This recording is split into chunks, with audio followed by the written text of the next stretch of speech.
Magandang araw sa lahat! Ako si Daryl at kasama ko si Covey, Angeline at Earl. Ikukwento namin ang pangyayaring naganap sa storya ng Tore ng Babel. Pagkatapos ng baha, nagkaroon ng maraming supling ang mga anak na lalaki ni Noah.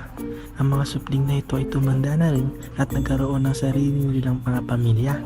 Napuno ulit ng maraming tao ang mundo. Ngunit sila ay muling naging makasarili at mapagmataas. Tayo ngayon ay malakas. Ang Diyos lamang ang nakalalamang sa atin. Tayo ngayon ay buo at malakas. Dapat walang nakalalamang sa atin maski ang Diyos. Humanap kaya tayo ng paraan para maging mas mataas sa Diyos. Tama.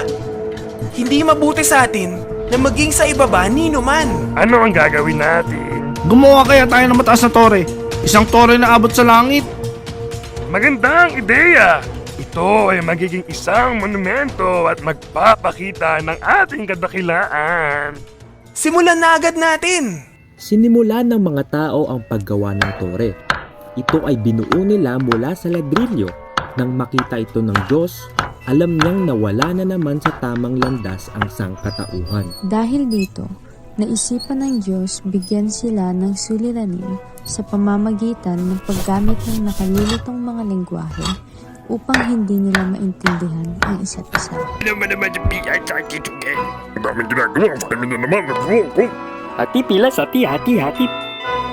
Oh, isaw mi dala. Saan kayo sa kukulo? Alaba la sila a. Alaba li cha i lo i om. Baka daga pa sa talaman na. Agaran, nagkaroon ng pagkalito. Naririnig nila ang isa't isa ngunit hindi sila magkaintindihan. At dahil dito, itinigil nila ang paggawa ng tore.